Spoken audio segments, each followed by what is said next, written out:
నా కలల కథనం అందరికీ నమస్కారం. నేను మీ లావణ్యంలోని కథానిక కవితను. ఈరోజు మనం వినబోయే కథ ప్రేమ యుద్ధం పార్ట్ 10. ఈ స్టోరీ గురించి తెలుసుకోబోయే ముందు నా గురించి నేను కొంచెం మీతో చెప్పాలనుకుంటున్నాను. ఆ అమ్మా నాన్నలు నాకు ఎప్పుడో దూరం అయిపోయారు. కానీ అన్నయ్యలు వదినలు ఉన్నారు. నేను ఒక్కదాన్నే ఆడపడుచును. అందుకే వాళ్ళు నన్ను ప్రతి చిన్న పెద్ద అన్ని పండుగలకి పిలుస్తూనే ఉంటారు. కానీ నాకే వెళ్ళడం వీలు కాదు. నాకంటూ కొన్ని బాధ్యతలు, ఒక కుటుంబం ఏర్పడింది కదా. అన్నట్టు మీకు ఏ పండుగ అంటే ఇష్టం? నాకు మాత్రం బోనాలు, రాఖీ, దసరా ఈ 3 పండుగలంటే చాలా ఇష్టం. ఎందుకో తెలుసా? బోనాలకి, రాఖీలకి, దసరాకి ఖచ్చితంగా ఆడపడుచులు పుట్టింటికి వెళ్ళాల్సిందే. కానీ నేను మాత్రం రాఖీలు, బోనాలు ఈ రెండింటికే వెళతాను. దసరా మాత్రం అత్తారింట్లోనూ జరుపుకుంటాను. ఇప్పుడు మీకు అర్థమైందనుకుంటాను నేను స్టోరీని ఎందుకు అప్లోడ్ చేయలేదో. పుట్టింటికి వెళ్ళి వచ్చాను అన్నట్టు మా అత్తారింటి సైడ్ ఇంకా పండగ ఇవ్వలేదు. మా దగ్గరైతే శ్రావణ మాసంలో బోనాలు తీస్తారు. ఆ పండగ కూడా ఇంకా బ్యాలెన్స్ ఉంది. ఇప్పుడు అదంతా ఎందుకులేండి, స్టోరీ గురించి మాట్లాడుకుందాం. ఒకేలా ఆలోచించే ఇద్దరు పిల్లలు. వీళ్ళని చూసి వాళ్ళ అమ్మా నాన్నలు కూడా మంచి స్నేహంతో కూడిన బంధుత్వంలో మారిపోయారు. వాళ్ళ స్నేహాన్ని చూసి ఈర్ష్యపడ్డ వాళ్ళు వాళ్ళ మధ్య చిచ్చు పెట్టాలని చూశారు. వాళ్ళు అనుకున్నట్టుగానే చిచ్చు పెట్టారు. అది కాస్త ఎదిగి పెద్ద గొడవలా మారింది. పిల్లలు కూడా ఆ గొడవతో పాటే పెరిగి పెద్దవాళ్ళయ్యారు. వాళ్ళతో పాటు పగ ద్వేషాన్ని కూడా పెంచుకున్నారు. ఒకరు సిటీలో సెటిల్ అయ్యారు, మరొకరు పల్లెటూరులో సెటిల్ అయ్యారు. ఇద్దరూ హీరోలే, ఇద్దరూ రౌడీజం చేసేవాళ్ళే. ఆస్తి అంతస్తులో ఒకరికి మించి ఒకరు ఉన్నారు. దేవ్ మహేష్ బాబులా అందంగా ఉంటాడు. సూర్య ప్రభాస్లా 6 అడుగు ఎత్తులో మరొటోడిలా కనిపిస్తూ మీసం కట్టుతోటే అందాన్ని తెచ్చిపెట్టుకున్నాడు. వీళ్ళని చూస్తే ఎలాంటి అమ్మాయినా సరే ఫిదా అవ్వాల్సిందే. కానీ వీళ్ళిద్దరూ మాత్రం ఎవరిని లెక్క చేయకుండా ఉన్నారు. ఇద్దరికీ ఒకే రోజు పెళ్లి జరగబోతుంది. సూర్యని పెళ్లి చేసుకోబోయే అమ్మాయిని దేవ్ పెళ్లి చేసుకుంటాడు. దేవ్ వాళ్ళ చెల్లిని సూర్య పెళ్లి చేసుకున్నాడు. కానీ అతనికి పెళ్లి చేసుకున్నది దేవ్ చెల్లిని అని అతనికి కూడా తెలీదు. దేవ్ పెళ్లి చేసుకున్న అమ్మాయి అతన్ని ప్రేమించి పెళ్లి చేసుకుంది. కానీ అతను మాత్రం సూర్య మీద పగ సాధించాలని ఆ అమ్మాయిని పెళ్లి చేసుకున్నాడు. ఆ విషయం ఆ అమ్మాయికి కూడా తెలీదు. దేవ్ చెల్లెలి పేరు సంధ్య. ఈ సంధ్య ఇప్పుడు సూర్యాని పెళ్లి చేసుకున్నది. వాళ్ళ అమ్మ పేరు రేణుక. రేణుకకి కొడుకో కూతురు అంటే చాలా ప్రేమ. కూతురు చెప్పకుండా శత్రువుని పెళ్లి చేసుకుంది అని రేణుక చాలా బాధపడుతోంది. తల్లి బాధను చూడలేక దేవ్ చెల్లిని ఎలాగైనా ఇంటికి తీసుకురావాలి అనుకున్నాడు. దేవ్ వాళ్ళ నానమ్మ రమణమ్మ సూర్య ఉండే ఊరిలోనే ఉంటుంది. ఆమెకు కూడా సూర్య అంటే చాలా కోపం. ఇప్పుడు తన మనవరాలను పెళ్లి చేసుకున్నాడు అని ఇంకా కోపంగా ఉంది అతనిపై. దేవ్కి ఇద్దరు మేనమామలు. ఒక మామకి పిచ్చి పట్టింది. అది సూర్య వాళ్ళ కుటుంబ కారణంగానే అని దేవ్ అతనిపై కోపాన్ని పెంచుకున్నాడు. మరో మేనమామకి ఒక కొడుకు రాజేష్, కూతురు కాంచన ఉంది. అతనికి సంధ్యాని ఇచ్చి పెళ్లి చేయాలి అనుకున్నారు. రాజేష్ వాళ్ళ చెల్లె కాంచనాని దేవ్కి ఇచ్చి పెళ్లి చేయాలి అనుకున్నారు వాళ్ళ పెద్దవాళ్ళు. కానీ వాళ్ళు అనుకున్నట్టుగా జరగలేదు. అందుకే రాజేష్ దేవ్పై చాలా కోపంగా ఉన్నాడు. అతన్ని కలిసి అతను చేసుకున్న అమ్మాయిని ఎలాగైనా పంపించేయాలి అనుకున్నాడు. కానీ అతను దేవ్ పెళ్లి చేసుకున్న అమ్మాయి పల్లవిని చూడగానే అతని బుద్ధి వంకరగా ఆలోచించడం మొదలుపెట్టింది. రాజేష్ ఉద్దేశాన్ని గమనించిన పల్లవి అతనితో ఎక్కువసేపు మాట్లాడలేదు. అలాగని దేవ్కి అతని గురించి చెప్పనూ లేదు. ఎందుకంటే దేవ్ ఇప్పుడు పల్లవిపై చాలా కోపంగా ఉన్నాడు. దేవ్ పల్లవిని ప్రేమించే పెళ్లి చేసుకున్నాడు. కానీ అతను పల్లవిని పెళ్లి చేసుకున్నందుకే తన చెల్లిని సూర్య పెళ్లి చేసుకున్నాడు అని దేవ్ పల్లవిపై కూడా కోపాన్ని పెంచుకున్నాడు. దేవ్ ఒక గదిలో, పల్లవి మరో గదిలో. దేవ్ వల్ల అమ్మ రేణుక కూడా పల్లవిపై కోపంగా ఉంది. అసలు ఎవ్వరూ పల్లవిని ఆ ఇంటి కోడలుగా అంగీకరించడమే లేదు. మరి పల్లవి దేవుని ఎలా మార్చుకుంటుందో ఈ కథలో తెలుసుకుందాం. అలాగే సూర్య కూడా సంధ్య దేవ్ చెల్లెలు అని తెలియగానే ఆమెను భార్యగా ఒప్పుకోలేదు. సంధ్య వాళ్ళ అమ్మ, నానమ్మ, దేవ్ చాలా గొడవ చేశారు. సూర్య చాలా కోపంగా సంధ్యపై ఏడ్చాడు.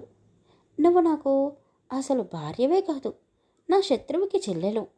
నువ్వు నా ఇంట్లో ఉండడానికి నేను ఒప్పుకోను, వెళ్ళిపో అని ఎన్నోసార్లు చెప్పాడు. కానీ సంధ్య వాళ్ళ పుట్టింటి వాళ్ళు చెప్పినట్టు వినకుండా సూర్యతోనే తన ఇంటికి వచ్చేసింది.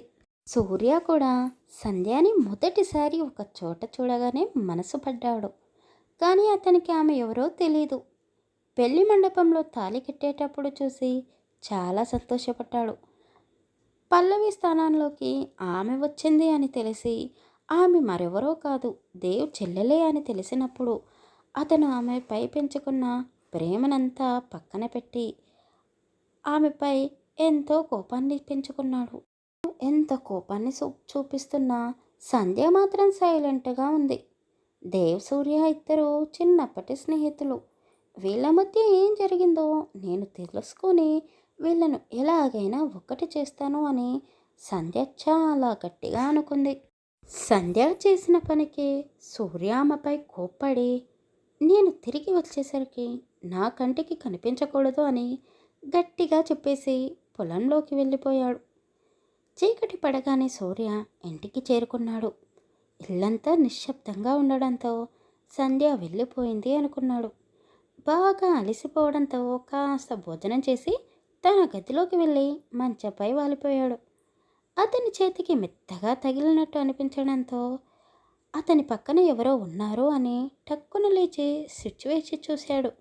ఎదురుగా ఉన్న సంధ్యని చూసి చాలా కోపంగా గట్టిగా అరుస్తూ, ఏయ్, నువ్వు ఇంకా వెళ్ళలేదా అని ఆమెపై కోపడ్డాడు. సంధ్య చీర కట్టుకొని వయ్యారాలు పోతూ, నేనెక్కడికి వెళ్ళాలి? ఇదే నా ఇల్లు, మీరు కట్టిన తాళి ఇదిగో ఇక్కడే ఉంది అంటూ ఆమె అతనిపై హక్కులు అధికారాలు ఉన్నాయి అంటూ అతన్ని రెచ్చగొట్టినట్టు మాట్లాడింది. ఓహో, అవును కదా, నేనే మర్చిపోయాను. పంచాయతీలో కూడా చెప్పావు కదా నువ్వు నా భార్యవని. మరి భార్యాభర్త ధర్మాన్ని నువ్వు పాటించాలి కదా అంటూ అతను ఆమెకు దగ్గరగా వెళ్ళాడు. మీరు చెప్పిందల్లా నేను చేస్తాను, కానీ దగ్గరికి ఎందుకు వస్తున్నారు? అక్కడే ఉండి మాట్లాడండి అని సంధ్య వణుకుతున్న గొంతుతో అన్నది. ఏంటి, భయపడుతున్నావా అంటూ అతను ఆమెకు ఇంకా దగ్గరగా వెళ్ళి 2 చేతులు గోడ కానించి ఆమెను బంధించాడు. సంధ్యకు నుదుటిపై చెమటలు పడ్డాయి. ఆమె గుండె వేగం బయటికి వినిపిస్తూ ఉంది. ఆమెలో ఉన్న భయాన్ని చూసి అతను నవ్వుకున్నాడు. ఏంటి, ఇప్పటిదాకా హక్కులు అధికారాలు అంటూ మాట్లాడావు, నేను దగ్గరికి వస్తానే వణికిపోతూ ఉన్నావు అంటూ అతను ఆమెను గట్టిగా వాటేసుకొని ఆమెలో ఉన్న గుండె శబ్దాన్ని ఇంకా వేగం పెంచాడు. ఆమె నడుము చుట్టూ చేతులు వేసి అతని ముఖంతో ఆమె చెమటలను తుడిచేశాడు. నా కోసమే చీర కట్టుకున్నావు కదా, మరి ఇది ఎందుకు? నువ్వు తీసేస్తావా లేక నేనే తీసేనా అని అతను అనగానే సంధ్య అతన్ని గట్టిగా పక్కకు తోసేసి ఆమె అలాగే కింద కూర్చొని మోకాళ్ళలో తల పెట్టుకొని ఏడుస్తూ ఉంది. ఏంటి, నేను ఏం చెప్తే అది చేస్తాను అని అన్నావు కదా, నన్ను ఇలా పక్కకు తోసేస్తావో? ఈ ఇంట్లో ఉండాలి అంటే నేను చెప్పినట్టే చేయాలి అని అతను అనగానే సంధ్య కోపంగా పైకి లేచి, ఏంటి, నీకేం కావాలి? మా అన్న మీద పగతో నా శరీరం నీకు కావాలి అంటున్నావు అంతే కదా. నేను అన్నిటికీ సింధగ్గానే ఉన్నాను. నువ్వు ఇలాంటి వాడివి అని నేను అస్సలు అనుకోలేదు. ఏయ్, ఏంటి నోరు లేస్తుంది? అయినా నువ్వు ఎంతకైనా తెగిస్తావని నేను కూడా అనుకోలేదు. నీ అందాలన్నీ చూపించి నన్ను లొంగ తీసుకోవాలి అనుకుంటున్నావా? ఇదంతా నువ్వు మీ అన్నయ్య కలిసి ప్లాన్ చేశారు కదా. వాడు పిరికివాడు, అందుకే నిన్ను అడ్డు పెట్టుకున్నాడు. చూడండి, మీరు ఇప్పటి వరకు ఎన్ని అన్నా నేను మౌనంగా ఉన్నాను. కానీ మా అన్నయ్యను ఏమీ అనకండి. అసలు మిమ్మల్ని పెళ్లి చేసుకున్నాను అని వాళ్ళకు తెలీదు.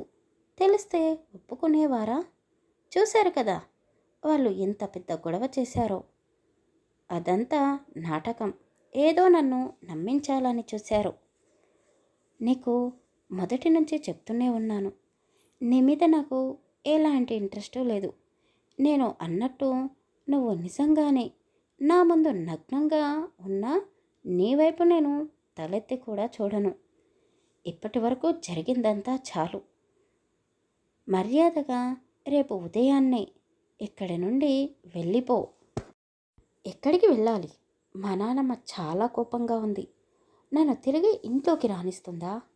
అయినా నువ్వు ఏమైనా చేసుకో, నేను ఇక్కడి నుండి మాత్రం ఎక్కడికి వెళ్ళను. నేను రెచ్చగొడుతున్నాను అని మాత్రం అనుకోకు. ఇంకో విషయం, నీ మీద నాకు మంచి అభిప్రాయం ఏర్పడాలి. ఆ తర్వాత ప్రేమ ఏర్పడాలి. అప్పుడు నేనే నీకు నా ప్రేమనంతా అందిస్తాను.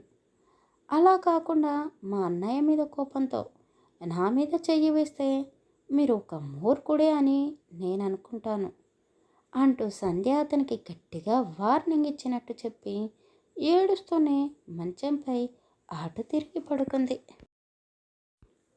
దేవ్, పల్లవి, సూర్య, సంధ్య వీరి మధ్య ఏం జరగబోతుందో తర్వాయి భాగాలలో తెలుసుకుందాం. కథ నచ్చితే లైక్ చేసి కామెంట్ చేసి మన ఛానల్ని సబ్స్క్రైబ్ చేసుకోండి అబ్బా. అలాగే ఈ స్టోరీకి ముందు నేను సోది చెప్పాను అనుకోకండి, అర్థం చేసుకుంటారు అని నా గురించి కొంచెం చెప్పాను.